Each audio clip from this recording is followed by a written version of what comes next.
Interesting. मैंने आपके ऐसा कैंडिडेट कभी नहीं देखा, मैं सही बता रहा हूँ। मैं 170 से ज्यादा मैं इंटरव्यू ले चुका हूँ रिकमेंडेड कैंडिडेट्स के।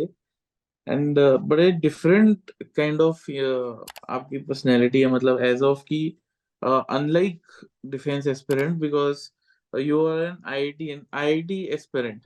सर मेरी ब्लैंक स्टोरी जो थी सर वो अलग पांडे सर पे बेस्ड थी।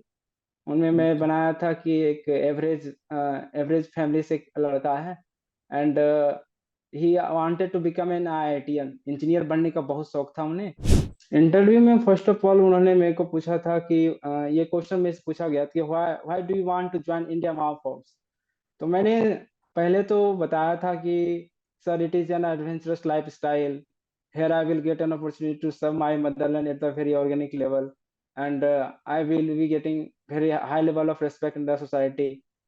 तो फिर उन्हें से वो सेटिस्फाई नहीं हो पाए थे। बेसिक इंग्लिश बोलना बहुत ज़्यादा टफ नहीं था मेरे लिए, लेकिन प्रॉब्लम एक कॉन्फिडेंस का था, क्योंकि मैं जब मैं कोटा में था तो उस टाइम तक मेरे को सोशल लाइफ मेरा जीरो था। तो मेरा इंटरेक्शन भी बहुत जीरो था और किसी चीज़ का मेरे को बोलने की आदत नहीं थी किसी के सामने। और एक चीज़ और है कि यदि आप इंटरव्यू में कोई लगातार जवाब नहीं दे पा रहे हैं, तो उस टाइम डरना नहीं है। उस टाइम एक स्माइल सा चेहरा लेकर के एक पॉजिटिव एटीट्यूड के साथ आई एम सॉरी सर बोलना है, और साथ ही साथ आगे का जो आंसर है उसको बहुत ही अच्छे तरीके से जवाब देना है। तू चलता जा, तू चलता जा, तू चलता जा, तू बढ़ता जा, तू बढ़ता जा, तू बढ़ता जा, तू लड़ता जा, तू लड़ता जा, तू लड़ता जा, तू बढ़ता जा, तू बढ़ता जा, तू बढ़ता जा। जय हिंद, वंदे मातरम और भारत माता की जय। स्वागत है आपका द फौजी शो में। द फौजी शो में सामाजिक जिम्मेदारी की तरफ एक विनम्र कोशिश है।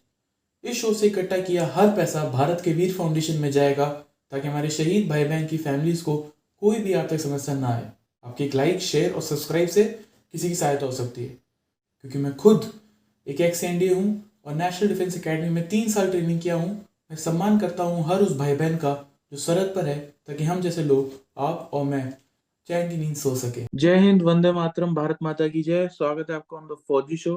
Today we have with us very special guest, Bihar के निवासी, एक बिहारी सब पे भारी, मनीष कुमार जी। मनीष कुमार, स्वागत है आपको on the Fauji show. Thank you so much for accepting our invitation. Privileged to have you on our platform. Manish Kumar has recently cleared SSB for TES entry, and he will be soon joining one of the CTWs for his training and then subsequently IMA. So ये है Manish. Manish was recently preparing for IIT JEE in Kota, and इसको कुछ नहीं पता था कि army में क्या होता है, एंट्रेंस क्या होता है, एसएसबी क्या होता है, रिटर्न क्या होता है। He just got this. इसने एनडीए का एग्जाम भी नहीं दिया आज तक। Is the most unusual kind of defence aspirant I have ever met, but इसकी कहानी काफी इंटरेस्टिंग है, तो उसके जानेंगे। ही हैज, जैसे इसको नोटिफिकेशन मिला टीएस एंट्री का, तो इसने प्रिपेयर किया एसएसबी का, थोड़ा रिसर्च किया, and he cleared TS SSB, and now he is off to CW. He is a student of long time friend LWS, ठीक है। एलडब्ल्यूएस अच्छे रिजल्ट्स हैं, link and number in description, you can check them out. तो इसके बारे में जानेंगे आज, इसकी जर्नी के बारे में जानेंगे। सो मनीष कुमार, थोड़ा अपने बारे में ऑडियंस को बताइए, कौन है आप, किस बैकग्राउंड से आते हैं, आप बिहार में कहाँ के रहने वाले हैं, और आपको ये फौज का मोटिवेशन कहाँ से मिला, या फौज के बारे में कहाँ से पता चला आपके केस में, तो ये सब ऑडियंस को बताओ। जी बहुत बहुत धन्यवाद सर। और मेरा नाम मनीष कुमार है और मैं बिहार के लखीसराय डिस्ट्रिक्ट से बिलोंग करता हूँ। और मेरा जो इनिशियल एजुकेशन है वो प्राथमिक मध्य विद्यालय टालबंसीपुर से हुआ था, स्टैंडर्ड 5 तक। उसके बाद मेरी माँ जहाँ जॉब करती थी वहाँ पे मेरे को एक इंग्लिश मीडियम में एडमिशन हो गया था, सैडोनी स्कूल झाझा। और वहीं से मैंने 10th क्लियर करा था। That was an English medium school and I passed out standard 10, that was CBSE. And then after at home I did my 11th in online mode. Because of COVID, I could not go anywhere. And in 12th, I went to Patna for the preparation of board. And from there, I passed out board. And I appeared in board from Bihar board. And that I got 84.4%. And since long I wanted to become an IITian, so that for the preparation of IIT JEE, I went to Kota, and I took 1 year of drop and took admission in Alien Career Institute Kota, and I started my preparation. But वहाँ पे मेरे को preparation के बाद मैं IIT clear नहीं कर पाया था, और ये मेरा लास्ट अटेम्प्ट भी था IIT का। और जेई में भी मेरे बहुत अच्छे परसेंटाइल नहीं आए थे, जिसके कारण मुझे एनआईटी में भी बहुत अच्छा सीट नहीं मिल पाया था। और सो दैट मैं बहुत फ्रस्ट्रेटेड था कि मेरा आईआईटी नहीं क्लियर हो पाया था। तो उस टाइम मेरे को किन्हीं ने बताया था कि TS is also an entry where where person got an opportunity to join Indian Armed Forces and also be the part of one of the best institution. So that I taken it as an opportunity, and मैंने उसमें form fill कर दिया था। तब उस time जाकर मेरे को पता चला था कि I have to go through an interview that is SSB. Before that I was not knowing what is SSB. So that इसके बारे में मैंने थोड़े बहुत रिसर्च यूट्यूब से करे थे, तो तब जाकर मुझे एसएसबी के बारे में मालूम पड़ा था। और वहीं से मेरे को एलडब्ल्यूएस के बारे में मालूम पड़ा था, जहाँ से मैंने अपनी एसएसबी प्रिपरेशन की जर्नी की थी। And it was my first attempt and I clear it my first attempt. Good good जोश। हिंदी में बोलेंगे, ठीक है, सो दैट हमारी ऑडियंस पूरी समझ पाए, क्योंकि सबको ज्यादातर हिंदी समझ आ जाती है। ओके मनीष, तो सीधा तेरे को टीएस का ही पता चला, तो उससे पहले तू जेई की तैयारी कर रहा था। जी। मतलब इंटरव्यू ऑप्शन ने ये नहीं पूछा कि यार फौज का मोटिवेशन है भी, या सिर्फ पढ़ने के उससे जा रहे हो कि यार डिग्री अच्छी है बीटेक की, जेएनयू की?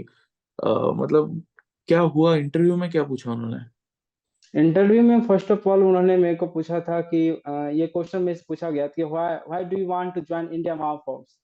तो मैंने पहले तो बताया था कि sir it is an adventurous lifestyle, here I will get an opportunity to serve my motherland at the very organic level, and I will be getting very high level of respect in the society। तो फिर उन्हें से वो satisfied नहीं हो पाए थे, तो बताएं कि आप रियल रीजन बताएं, आप क्यों ज्वाइन करना चाहते हैं। तब मैंने उनको क्लियरली बताया कि sir I could not excel in IIT JEE, and even I did not get good marks in JEE mains, इसलिए मेरे को कहीं सीट नहीं मिल पाया IIT में। तो मेरे को एक अपॉर्चुनिटी मिला है इसमें टीएस के थ्रू इंडियन आर्मी को ज्वाइन करने के लिए। और मेरे पिताजी भी चाहते हैं कि मैं इंडियन आर्मी फोर्स ज्वाइन कर लूं, क्योंकि उन्हें ये जॉब ज़्यादा पसंद है, और सो दैट बिना कोई प्रॉब्लम का मैं इसमें आ सकता हूं, और इसलिए मैंने यहाँ पे एक अटेम्प्ट लिया। तो मेरा जवाब ये रहा। एंड आपकी एआईआर क्या, रैंक क्या थी इसमें, मेरिट लिस्ट में? मेरी टीएस की मेरिट लिस्ट में AIR 112 थी। 112, ओके। हाँ, सो कॉल लेटर तो आ ही जाएगा आपका भी, एंड तक आ ही जाना चाहिए प्रीवियस ईयर ट्रेंड के हिसाब से। ग्रेट। तो एसएसबी की तैयारी कैसी की, थोड़ा उस पर आते हैं पहले, ठीक है? क्योंकि तो आई एम श्योर आपने कुछ वीडियो, आपने खुद से क्या किया पहले वो बताइए, ठीक है? फिर तूने एलडब्ल्यूएस जाके कैसा था तेरा एक्सपीरियंस वहां पे असेसर्स के साथ? ये सब बड़ा नया है तेरे लिए, ज्यादा डिफेंस एस्पिरेंट सालों से उनके अंदर वो होता है फौज का कीड़ा, तो तेरे लिए बहुत नया इन्वायरमेंट होगा सडनली जेई एस्पिरेंट से डिफेंस एस्पिरेंट्स के बीच में, वो भी शेयर करना पूरी जर्नी प्रिपरेशन की, प्लीज शेयर। मैंने सर सच बताऊं तो मैं लगभग कोटा से आने के बाद 15 दिन घर में रुका था। उसके दौरान ही मैंने इनके बारे में जानकारी लिया था। तो मैंने बहुत ज़्यादा रिसर्च खुद से नहीं करी थी, क्योंकि मुझे पता था कि मेरे पास बहुत ज़्यादा टाइम नहीं है और मैं ज़्यादा टाइम दे भी नहीं सकता हूँ। सो दैट मुझे किसी एक्सपर्ट की ज़रूरत थी, किसी मेंटर की ज़रूरत थी। तो मैं सारा कुछ LWS में ही जाके सीखा था। जब मैं LWS में गया था, तब मुझसे पहले मेरे को पता भी नहीं था PPDT क्या होता है, TAT क्या होता है, WAT क्या होता है, SRT क्या होता है। वहाँ जा मैं जब गया था, तब इनका मैं धीरे धीरे इंट्रोडक्शन हुआ था क्या होता है, इसमें करना बेसिकली करना क्या होता है। और सब कुछ मेरे को बेसिक से मालूम पड़ा था वहाँ पे, तो मैं धीरे-धीरे करके सीख गया था। लेकिन जब ज़्यादा प्रॉब्लम मुझे आ रही थी किसी भी चीज़ के बारे में बताने के लिए, ऐसा जैसे कि लेक्चरेट देना था या फिर डिस्कशन करना था, उससे रिलेटेड मेरे दिमाग में बहुत ज़्यादा इन्फॉर्मेशन नहीं थी। क्योंकि मैं डिफेंस एस्पिरेंट नहीं था, तो मुझे सोशल नॉलेज बहुत ज़्यादा नहीं था उस टाइम तक। लेकिन वहाँ के एक जीटीओ सर थे हमारे मेंटर, विकास सर। विकास कमांडर विकास यादव सर। तो हम्म, उन्होंने मेरे को बताया कि एक काम करो आप ना, पेपर को बहुत ज़्यादा पढ़ो, न्यूज़पेपर को जितना टाइम दे सकते हो उसमें दो। तब जाकर के मैंने क्या किया कि मैंने इस बात को सीरियसली लिया था और मैं न्यूज़पेपर बहुत पढ़ता था। वहाँ पे 2-3 न्यूज़पेपर आते थे, इंग्लिश न्यूज़पेपर, तो मैं तीनों न्यूज़पेपर रोज़ पढ़ लिया करता था। इन माय 21 डेज़ लगभग-लगभग 18-19 दिन तक चारों न्यूज़पेपर मैं पढ़ लिया करता था। अ पार्ट ऑफ दैट जो क्लासेस चलती थी रेगुलर वो भी किया करता था और जो भी टास्क होते थे वो भी कंप्लीट करता था। तो मेरा जो बहुत ज़्यादा जो फ़ायदेमंद हुआ वो हुआ न्यूज़पेपर, जिसके कारण मेरा ओवरऑल जो खामियाँ थे धीरे-धीरे इम्प्रूव होते चले गए। और पहले से मेरे को थोड़े बहुत बोलने का एक्सपीरियंस था, लेकिन मुझे हेजिटेशन होता था। वहाँ जाकर के जब मैं बहुत सारे लोगों के बीच में प्रैक्टिस किया तो मेरा बहुत सारा इम्प्रूव्ड हुआ था। इस तरह से मैंने अपना शुरुआती से कंप्लीट किया था। ओके। फिर उसके बाद तो वहां से एसएसबी के बीच में कितना टाइम था? कोचिंग खत्म हुई एसएसबी तक कितना टाइम था तेरा? जब मैं एसएसबी कंप्लीट किया था तो उसी टाइम डेट चॉइस करने के लिए टाइम आया था, ओके। अपॉर्चुनिटी आया था। तब मैंने क्या करा था कि मैंने लास्ट टाइम तक का चूज़ किया था कि हो सकता है बीच में कुछ खामियाँ रह जाए तो मैं उसे कंप्लीट कर पाऊँगा। और मैं 3 सितंबर का डेट सेलेक्ट करा था। मेरे पास बहुत टाइम थे क्योंकि उसके बीच में मेरे को एडमिशन भी लेना था बीटेक में। तो वहाँ से कंप्लीट होने के बाद मैं घर आया और घर से फिर मैं डायरेक्ट अपना कॉलेज में एडमिशन लेने के लिए चला आया था और फिर मैं यहाँ से ही डायरेक्ट एसएसबी देने गया था कॉलेज से ही। ओके। एंड कौन सा कॉलेज ज्वाइन किया तूने मीनवाइल?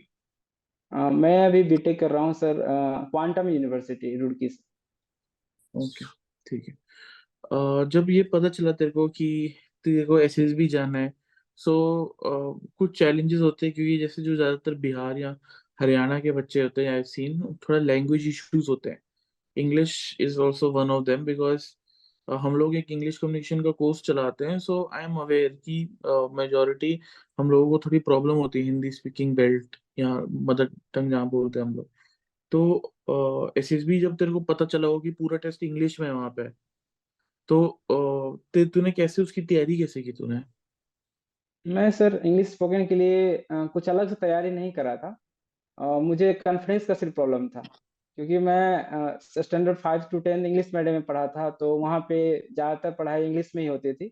तो वहाँ से मेरा बहुत ज़्यादा एक्सपीरियंस तो नहीं, लेकिन इंग्लिश समझना बोलना, बेसिक इंग्लिश बोलना बहुत ज़्यादा टफ नहीं था मेरे लिए। लेकिन प्रॉब्लम एक कॉन्फिडेंस का था क्योंकि जब मैं कोटा में था तो उस टाइम तक मेरे को सोशल लाइफ मेरा जीरो था।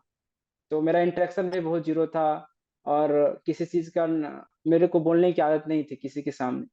तो ये एक्सपीरियंस मेरे को वहाँ एलडब्ल्यूएस में जाके मालूम पड़ा। अपार्ट ऑफ दैट, जब मैं कॉलेज में था या फिर मैं घर भी होता था, तो उस टाइम मैं आईने के सामने इन फ्रंट ऑफ मिरर कोई भी चीज़ को मैं बोलता था after eye contact.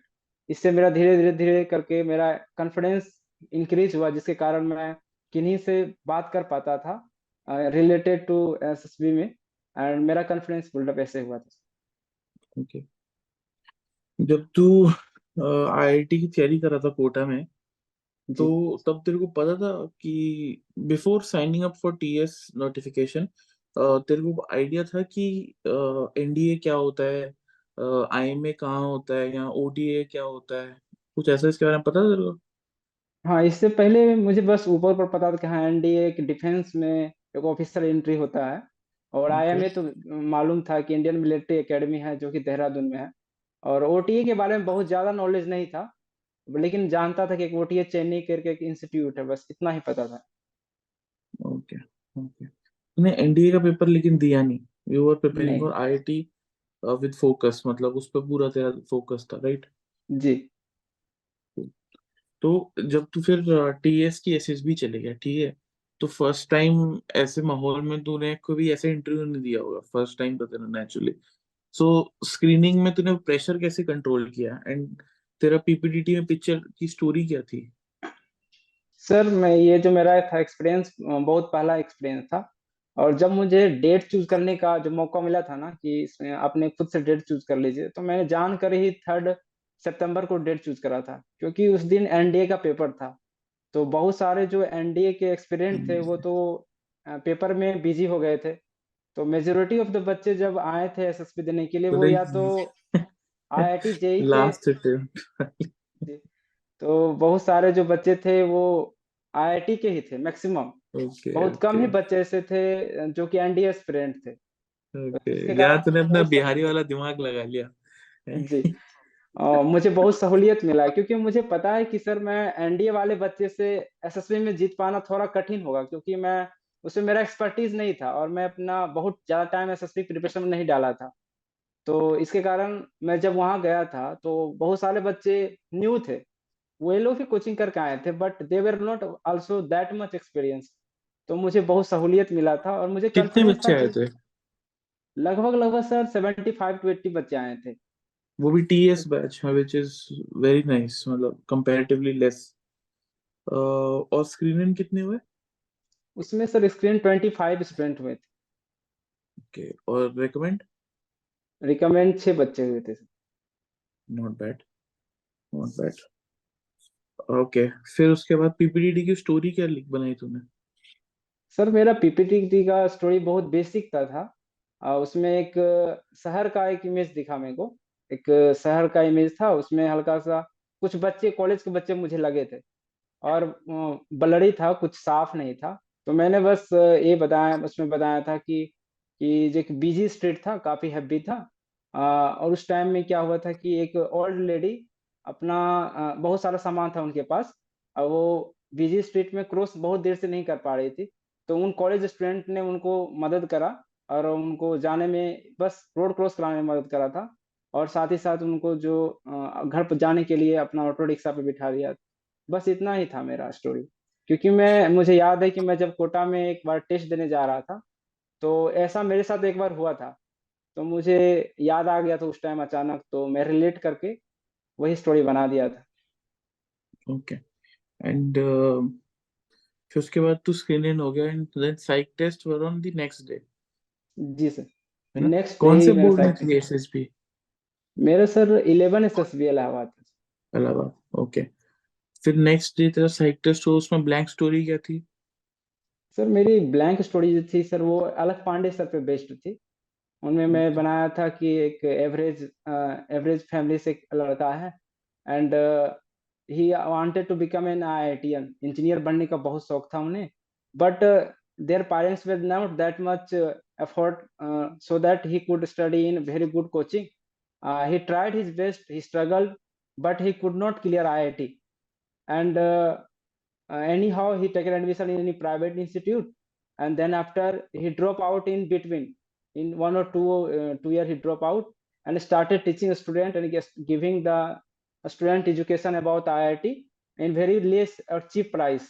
And he made a platform where a student can come from a very lower strata of society, और वो अपना जीवन में आईआईटी का भी सपना पूरा कर सकते हैं और नीट का भी सपना पूरा कर सकते हैं बहुत कम फीस में। मेरा स्टोरी बस अलग पांडे के लाइफ पे बेस्ड था। ओके, तूने ये स्टोरी बुद्धि राजा सर को दिखाई थी? नहीं, मैं नहीं दिखाया था। उस टाइम मेरे को ये आइडिया नहीं आया था। ये अचानक उस टाइम आ गया था आइडिया। मुझे ओके लगा कि ये मेरे लाइफ से भी रिलेट कर पा रहा है, आईआईटी का फील्ड भी है। और ओके। मैं रिलेट कर पाया था उस टाइम, मुझे बहुत अच्छा लगा, तो मैं यही डाल जब दिया। जब तू एलडब्ल्यूएस में था और असेसर्स ने तेरे को कुछ फीडबैक दिए होंगे, तो उनका क्या फीडबैक रहता था? और मेरा साइक में वहाँ पे ब्लंडर आया था। वहाँ पे 2-3 होते हैं ना, एक ब्लंडर, एक एवरेज, एक पॉजिटिव होता है। ओके तो मेरा साइक में वहाँ ब्लंडर आया था। तो ओके एंड मेरा जब इंटरव्यू हुआ था वहाँ पे, तो उन्होंने मेरे को बताया था कि I have basically 2 issues. 2 problem मेरे को बताए थे कि पहला कि you have very less information about defence services, yes. And second thing was that you are under confident. Confidence की कमी थी मेरे में। तो ओके मैंने ये दोनों पे काम किया था। और मैं डिफेंस में जहाँ जितना हो सका मैंने नॉलेज इकट्ठा करने की कोशिश करी, लेकिन उतना बहुत ज़्यादा नहीं कर पाया था। और सेकंड में के लिए मैंने कॉन्फ्रेंस के लिए तो मैं मिरर के सामने स्टैंड होकर के स्पीच देता था और आई कांटेक्ट करके बोलता था, तो मेरा इन हो गया था। वापस साइक टेस्ट पे आते हैं। WAT SRT कितनी किया आपने? मैं सर WAT तो लगभग 3 छूट गए थे मेरे, बाकी बात सारे हो गए थे। और SRT मेरे बहुत कम हुए थे, 39 ही हो पाए थे। Okay okay. और इंटरव्यू कौन से दिन हुआ? इंटरव्यू मेरा हो गया था सर साइक के दिन ही, सेकेंड डे ही हुआ था मेरा। Second day. ओके। तो उसमें क्या क्या पूछा उन्होंने आपसे?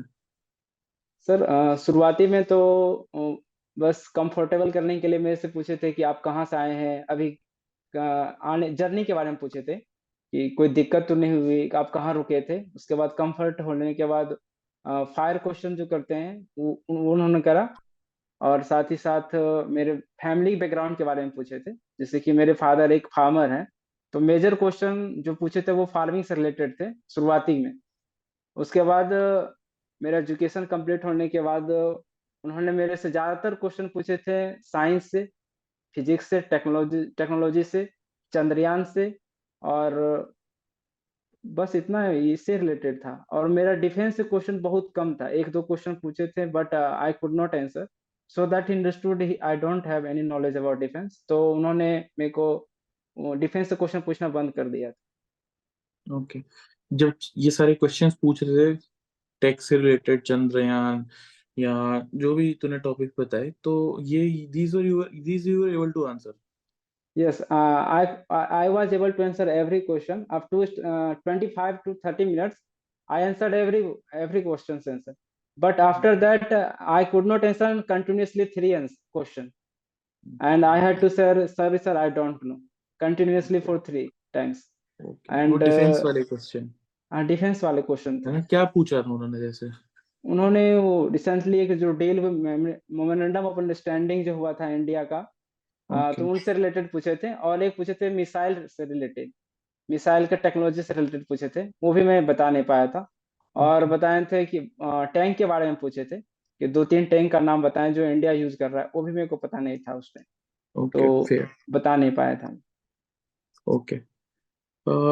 फिर उसके बाद उन्होंने कुछ ऐसा बोला कि आपको डिफेंस के रिगार्डिंग नॉलेज नहीं है वगैरह वगैरह, कुछ इससे रिगार्डिंग कुछ बात हुई? नहीं, डिफेंस रिलेटेड बहुत ज्यादा बात हुई नहीं थी, मैं जवाब जैसे नहीं ओके दे पाया तो फिर उन्होंने पूछना ही बंद कर दिया। ओके। फिर कहाँ, क्योंकि फिर क्या पूछा उन्होंने? बस वही फिजिक्स रिलेटेड क्वेश्चन पूछे थे, इलेक्ट्रोमैग्नेटिज्म पूछे थे, और आर्टिफिशियल इंटेलिजेंस से पूछे थे। जैसे कि मैं बीटेक का ओके CSE का स्टूडेंट हूँ अभी, तो कंप्यूटर साइंस रिलेटेड पूछे थे। और उन्होंने ये भी पूछा था आप कंप्यूटर साइंस होकर के स्टूडेंट होकर के आपने फार्मिंग में क्या योगदान दे सकते हैं। जैसे मेरे पिताजी फार्मर हैं, तो फार्मिंग में क्या योगदान दे सकते हैं। और CS का भी इंडिया में क्या मतलब किस तरह से इंडिया के डेवलपमेंट में हेल्प कर रहा है। तो इंडिया में मतलब बस इस तरह के क्वेश्चन पूछ रहे थे घुमा घुमा। तो जैसे क्या यूज कर सकते हैं CS का फार्मिंग में? फार्मिंग में यही कर सकते हैं सर कि जो प्लांट्स हैं, बेसिकली जो प्लांट्स हैं उनमें किसी तरह डिजीज हो गया, तो फिर AI की मदद से हम लोग जान सकेंगे इसमें क्या प्रॉब्लम है। और एप बेस्ड इस तरह का एप्लीकेशन बना सकते हैं जिससे फार्मर्स को ये हेल्प हो जाएगा कि किस क्या प्रॉब्लम हो रहा है फसल में। साथ ही साथ CS से हेल्प से और AI की हेल्प से हम लोग ये भी जान पाएंगे कि वाटर वाटर से रिलेटेड जान पाएंगे कितना इसमें वाटर चाहिए और क्या कमी है, क्या कमी रह गया है, कितना फर्टिलाइजर और देना है, यही सब रिलेटेड बताया था। ओके। और फिर GTO पे आते हैं अब। ठीक है, तो GTO में वो जो ग्राउंड ऑब्स्टिकल्स थे, जो रस्सी फट्टा बल्ली वाले, those you were able to do, या उसमें तो स्ट्रगल करता था? नहीं, उसमें मैं बता पाया था क्योंकि मैं थोड़े बहुत बेसिक तो वहां पे सीख के आया था। और वहां पे और लोग भी थे, सब लोग आइडिया दे रहे थे। जब सारे लोग का आइडिया खत्म हो गया तो मुझे याद है मैंने 2 आइडिया दिए थे, तो वो बहुत अच्छा था। और बाकी बात तो मैं बेसिकली कर ही पा रहा था, ज्यादा कोई मशक्कत वाली बात नहीं हो पाई। ओके। GD और लेक्चर टॉपिक्स क्या थे? मेरा जो GD था ग्रुप डिस्कशन का था, पहला तो था सोसाइटियल प्रेशर, एक स्टूडेंट पे किसका प्रेशर बहुत ज्यादा होता है। पेरेंटल प्रेशर था, सोसाइटियल प्रेशर था और करियर प्रेशर था। और दूसरा जो था if anyhow I got an opportunity to visit any country except India, then which country would like to visit? Japan, USA और चाइना। और मेरा जो लेक्चरेट का था टॉपिक वो था the relationship between Indo and Israel. Okay, that you knew. Yes I was new, not in deeply but मेरे को जितना पता था शुरू से लेकर के अंत तक, पास्ट प्रेजेंट फ्यूचर में सारा बताया था। उसमें मैं Okay. फिलिस्तीन का जो कॉन्फ्लिक्ट था वो भी इंक्लूड करा था, और डिफेंस का जो थोड़े बहुत नॉलेज थे वो भी मैं ऊपर ऊपर बता पाया था कि डिफेंस Okay. में सेक्टर में भी इंडिया इसराइल अपना टेक्नोलॉजी इंडिया को सपोर्ट करता है, तो ये सब मैं वहाँ इंक्लूड कर पाया था। Okay, fair. और इंडिविजुअल ऑब्स्टेकल्स कितने किए आपने? मेरा इंडिविजुअल ऑब्स्टिकल सर वहाँ पे 13 कंप्लीट हो गए थे, और मैं 13. 14th में Okay. आधा में था तो टाइम अप हो गया। Okay, तो मतलब 10 कंप्लीट करके you repeated 3.5 yes type more. Yes. Okay, तो but you are a student, तो फिटनेस का टाइम कब मिलता था तेरे को, और क्या सर करता क्या था फिटनेस के लिए? मैं फिटनेस के लिए उस टाइम तक तो कुछ ज्यादा खास नहीं कर पाता था जब मैं कोटा में था, कुछ खास ध्यान नहीं दे पाता था। लेकिन जब मैं घर आया था तो वहां पे मैं सुबह कोशिश करता था उठ के morning walk, jogging, exercise, basic exercise जो कर पाता था वो कर लेता था। और एलडब्ल्यूएस में जाने के बाद ऑब्वियसली बहुत इम्प्रूव्ड हुआ, वहां तो सुबह ही उठना पड़ता था, एक्सरसाइज वगैरह पीटी होते थे, उसके बाद सारा काम होता था। तो ओके. एक महीना जो 21 दिन वहां रहा वो भी बहुत हेल्प रहा, और बस इसी तरह से हो पाया। और इसका प्रैक्टिस तो मैं वहाँ कर ही लिया था ना जीटीओ का, तो ओके. ओके. बहुत एंड सहूलियत हुआ था हमें। कमांड टास्क में कितने लोगों ने बुलाया आपको? कमांड टास्क से मुझे याद है मुझे एक आदमी बुलाया था सर। एक, जो मतलब आपके पास हो. Okay, interesting. मैंने आपके ऐसा कैंडिडेट कभी नहीं देखा, मैं सही बता रहा हूँ. मैं 170 से ज्यादा मैं इंटरव्यू ले चुका हूँ रिकमेंडेड कैंडिडेट्स के.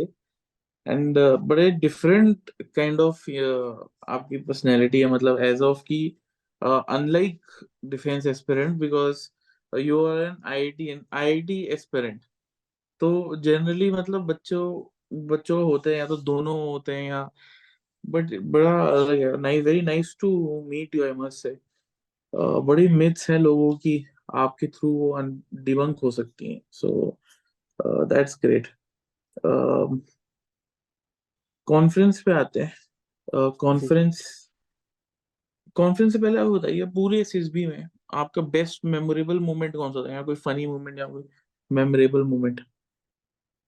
वहाँ पे सर पहली बात तो मैं ये बताना चाहूंगा कि मैं जब कोटा में था तो मेरा लाइफ बहुत सीमित था, एक टाइम से चलता था, और मेरा इंटरेक्शन जो था बहुत कम, नहीं के बराबर था। मेरे बहुत सारे दोस्त भी नहीं बने थे, एक दो दोस्त थे बस, गिने चुने एक दो दोस्त थे। और मेरे पास जो कॉल वगैरह भी आते थे बाहर से तो नहीं आते थे, सिर्फ पापा का आते थे और बहन के आते थे, और वहां की बात कोई कॉल नहीं करता था। जब मैं वहां गया था वहां सारे दोस्त लड़के एक जैसे थे, हमारे लेवल के थे, हम जैसे ही थे, तो मुझे बहुत अच्छा लगा। उनके साथ मैं वॉलीबॉल खेला था, और साथ ही साथ टेबल टेनिस में लाइफ में पहली बार खेला था वहीं जा करके। इससे ओके. पहले मैं टेबल टेनिस देखा भी नहीं था जहां तक मुझे याद है। ओके. तो ओके. अच्छा, और जो मैं पीआईक्यू में फॉर्म होते हैं ना, गेम्स और जी, एक्स्ट्रा करिकुलर एक्टिविटीज का, तो उसमें क्या लिखा था आपने? जैसे कि सर मैं गेम्स में तो मैं क्रिकेट मुझे खेलना बहुत पसंद है। जब मैं 10 तक था तो बहुत क्रिकेट खेलता था, लेकिन वहाँ तो कोटा में तो कुछ नहीं खेल पाता था। और लेकिन बात यह है कि मुझे क्रिकेट के बारे में भी बहुत डीप में नॉलेज नहीं है, बहुत ज़्यादा अपडेटेड नहीं रहता था, और उसका सिलेबस भी बहुत वास्ट था। तो मैं क्रिकेट के बदला बैडमिंटन लिखा था, और बैडमिंटन से रिलेटेड मैं प्रिपेयर कर लिया था पहले ही, जो कुछ क्वेश्चन पूछा जा सकता था, और लोगों से मदद लिया जिनका बैडमिंटन था, तो उनके अकॉर्डिंग मैं प्रिपेयर कर लिया था। और जो उसमें एक्स- बस सर ये। ओके. और एक्स्ट्रा करिकुलर एक्टिविटीज वाला जो होता है उसको खाली छोड़ दिया था? नहीं, एक्स्ट्रा करिकुलर एक्टिविटीज में मैं जॉगिंग वगैरह लिख दिया था, रनिंग लिखा था और साइकिलिंग लिखा था, और तो ये तो हॉबीज कर में ही क्या लेता लिखा था। था फिर? हॉबीज में लिखा था सर वो यूट्यूब वीडियोस, और कभी कभार में नॉलेज के लिए यूट्यूब वीडियोस, बस यही लिखा था। वेरी जो मैं कर रहा इंटरेस्टिंग. था बस वही लिखा था, क्योंकि ओके. रियलिटी है कि यूट्यूब वीडियो तो हर कोई आजकल चला ही लेते हैं, उससे ओके. रिलेटेड जो ओके. कुछ भी पूछे सारा बता ही दिया मैं। ओके, फिर कॉन्फ्रेंस पे आते. कॉन्फ्रेंस में क्या पूछा तुझसे? कॉन्फ्रेंस में मैं जैसे इंटर किया था सर, तो वहाँ पे बहुत सारे ऑफिसर्स थे, सारे यूनिफॉर्म में थे। और मैं इंटर करते मुझे पहले तो बहुत डर लगा था, क्योंकि मेरा लाइफ Naturally. का पहला एक्सपीरियंस था। और साथ ही साथ है कि मुझे एक पुलिसमैन से बहुत डर लगता था। एक Okay. एक नेचुरल हेजिटेशन होता है ना, मेरा था। तो फिर भी हिम्मत करके अंदर गया, और अपने फेस पे किसी प्रकार का डर आने नहीं दिया, सारा डर को अंदर छिपा लिया। और बहुत एक स्माइल सा लेकर के मैं बैठा। और उन्होंने मुझसे बेसिकली बस ये पूछे थे कि how was your staying here, do you want to give any suggestion, और किसी प्रकार का आपको प्रॉब्लम तो नहीं हुई यहाँ आने से। बस 3 क्वेश्चन लगभग पूछे थे। और बस उसके बाद मेरा मुश्किल से 40 से 50 मिनट चला था कॉन्फ्रेंस। और Okay. उसके बाद मैं बाहर हो गया। Okay. 40 से 50 मिनट मतलब वेटिंग सॉरी, टाइम 40 से included? 50 second, sorry, I am really sorry. Okay 40 to 50 second चला था बस। Okay okay okay, great. And जब आप रिकमेंड हुए, जब आपका चेस्ट नंबर लिया गया, तो क्या आपको कैसा लगा? और जब आपने अपने पेरेंट्स को बताया तो उनका क्या रिएक्शन था? पहले तो सर हम लोग को पहले पता ही नहीं था कि 6 बच्चे रिकमेंड होंगे, क्योंकि उनका जो 11 एसएसबी का जो बैक रिकॉर्ड था, 2 बच्चे रिकमेंड हुए थे लास्ट टाइम, उससे पहले का बैच में। तो मुझे लगा कोई 1 2 3 बच्चे रिकमेंड होंगे, उसमें मैं कहाँ ही आ पाऊंगा, क्योंकि मैं एक्सपर्ट तो हूँ नहीं, एक बार प्रिपेयर करा हूँ। उसमें बहुत सारे रिपीटर भी थे, ओके और बहुत सारे फ्रेशर भी थे। तो हमारे ग्रुप में 8 बच्चे थे, जीटीओ ग्रुप जो था उसमें 8 बच्चे थे, उसमें से 3 रिकमेंड हुए थे। Chest number 5, chest number 6 and chest number 7। तो जब चेस्ट नंबर 5 का नाम लिया गया था और 6 का नाम लिया गया, तो मैं समझ गया कि अब एक ही बार 12 13 लेंगे, या तो 20 लेंगे, और नहीं तो नहीं लेंगे, या तो बोलेंगे बस हो गया। मुझे तो एक्सपेक्टेड नहीं था कि मेरा होगा उसमें।